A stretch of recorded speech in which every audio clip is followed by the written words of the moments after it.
You think logic helps you make better decisions. That rational thinking leads to truth. You're wrong. Your brain uses logic as a weapon, not a tool. And in the next 10 minutes, I'll prove that logic is just emotion wearing a disguise you can't see through. By the end of this video, you'll understand why being logical doesn't make you right. It makes you dangerously confident in conclusions your emotions already chose. This isn't anti-intellectualism. This is backed by cognitive science from Yale, MIT, and decades of research into human reasoning. And once you see how logic actually functions in your brain, every debate you've won, every rational argument you've made, every time you dismiss someone as emotional while calling yourself logical, all of it becomes questionable. But first, let me tell you about an experiment that proved smart people are the easiest to fool. In 2013, Yale researchers gave people a math problem disguised as a political question.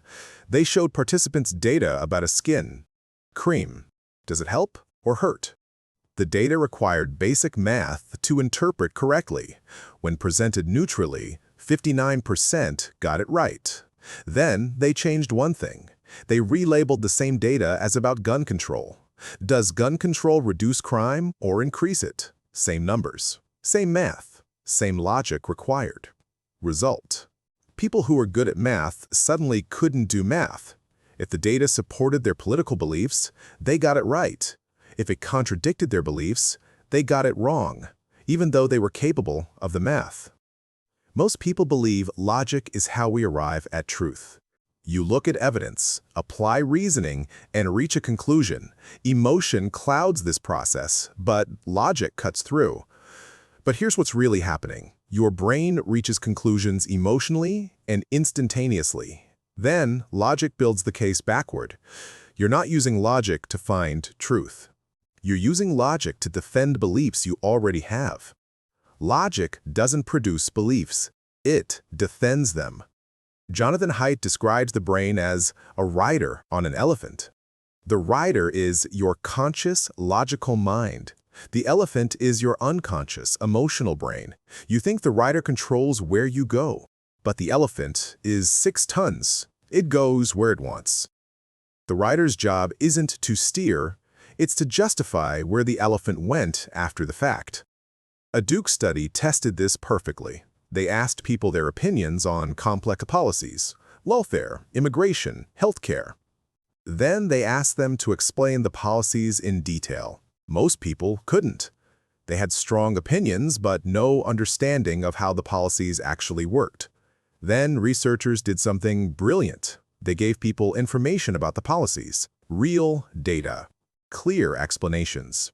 Now surely they'd change their minds based on logic, right? Wrong. People with more information became more confident in their original positions, even when the data contradicted them. They used the new information selectively, accepting what confirmed their beliefs and dismissing what didn't. Think about the last time you changed your mind about something important. Did logic convince you, or did your emotional relationship to the idea change first? You don't believe things because they're logical. You find them logical because you already believe them. Logic is your lawyer, not your judge. And it never loses a case. Your brain will build a logical argument for anything you want to believe. Anything. And here's the terrifying part.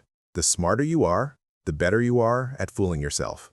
Yale researcher Dan Kahan found something disturbing. Higher intelligence doesn't make you more rational. It makes you better at rationalizing. He tested people's ability to interpret data. High IQ people were better at it when the data had no emotional stakes. But when the data contradicted their political beliefs, high IQ people were worse at interpreting it correctly than low IQ people. Because intelligence gives you more tools to construct justifications. Smarter people aren't more logical. They're more logical sounding when defending illogical positions. This is why you see brilliant scientists deny climate change, accomplished doctors push conspiracy theories, highly educated people believe absurd things. Their intelligence isn't protecting them from irrationality, it's weaponizing it. A Stanford study showed people evidence that the death penalty doesn't deter crime. Half the people already opposed it, half supported it. The opponents looked at the data and said, "See, I was right." The supporters looked at the same data and said, "See, I was right." Both groups found flaws in the methodology that supported their pre-existing belief and ignored flaws that contradicted it. Think about the smartest person you know who believes something you think is obviously wrong. They have reasons, arguments, logic. They're not stupid, they're human. And you're doing the exact same thing with your beliefs. Intelligence doesn't make you rational. It makes you a better liar to yourself. And it gets worse. Because logic isn't just flawed, logic is a social weapon, not a truth-seeking tool. Hugo Mercier and Dan Sperber proposed a radical theory. Reasoning didn't evolve to find truth. It evolved to win arguments. From an evolutionary perspective, being right doesn't matter as much as convincing your tribe you're right. The person who can argue persuasively gets resources, mates, social status. The person who's correct but can't argue gets ignored. So, your brain optimized for persuasion, not accuracy. This explains confirmation bias, motivated reasoning, and why debates almost never change minds. You're not trying to find truth. You're trying to win. A study at the University of Colorado observed people debating online.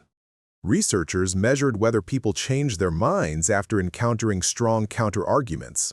Result: less than 1% changed their minds, but 70% reported that the debate strengthened their original position. Reading opposing views didn't make people more rational. It made them more entrenched, because their brains treated logic as ammunition, not exploration. Think about your last argument online. Did you enter it thinking, "Maybe I'm wrong"? Or were you looking for flaws in their reasoning while ignoring flaws in yours? You weren't seeking truth. You were seeking victory, and you used logic as your weapon. Logic is the rhetoric you use when you want to sound objective while being completely biased. Every logical argument you've ever made was in service of something you already believed. So what does this mean? Here's the truth about logic. It's not useless, but it's not what you think. Logic is a tool for checking consistency, not for discovering truth. And it only works when you actively resist your brain's tendency to use it as a defense mechanism. What does this mean for you? Stop trusting your own logic. Seriously, when you have a strong logical argument, assume you're rationalizing.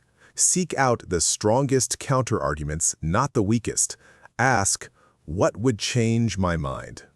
If the answer is nothing, you're not being logical, you're being tribal. This isn't depressing, it's humbling. You're not stupid for being irrational. You're human.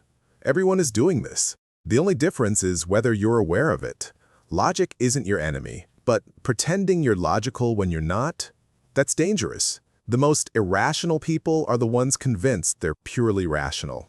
Doubt your logic. Always.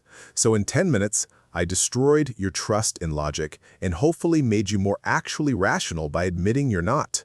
If this changed how you see your own thinking, hit that like button.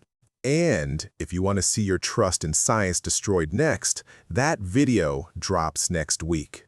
I'm going to prove that science is far more flawed than you think, and blind faith in it is just another religion. Subscribe so you don't miss it. See you there.